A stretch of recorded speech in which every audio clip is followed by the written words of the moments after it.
निवडणुकामध्ये नांदेड लोकसभा पोटनिवडणुकीमधून मला लोकांनी देशाच्या सर्वोच्च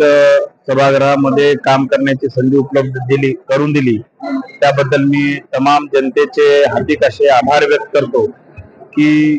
नांदेड जिल्ह्यातून लोकसभेच्या पोटनिवडणुकीमध्ये त्यांनी माझ्यावर विश्वास टाकला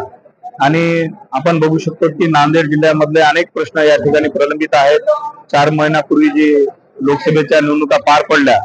स्वर्गीय खासदार वसंतरावजी चव्हाण साहेबांना जनतेने त्या ठिकाणी खासदार म्हणून आपला प्रतिनिधी म्हणून संसदेमध्ये पाठवलं होतं आणि त्यांच्या पश्चात त्यांनी जे स्वप्न बघितलं होतं नांदेड जिल्ह्याच्या विकासाचे, त्यांची स्वप्न पूर्ण करण्याची जबाबदारी आता या ठिकाणी माझ्यावर पडलेली आहे।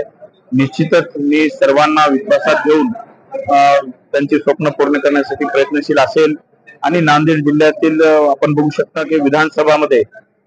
बरेचसे जागा ह्या सर्व महायुतीच्या आलेल्या आहेत आणि मी काँग्रेस कार्यकर्त्यांना निश्चितच या ठिकाणी सांगू इच्छितो की आपण सर्वजण जी महाविकास आघाडीची जी सर्व मंडळी आहे एकत्रितरित्या काम करू आणि निश्चितच येणाऱ्या काळामध्ये ज्या स्थानिक स्वराज्य संस्थांच्या ज्या निवडणुका होणार आहेत त्यामध्ये मोठ्या प्रमाणात यश आपण मिळवू।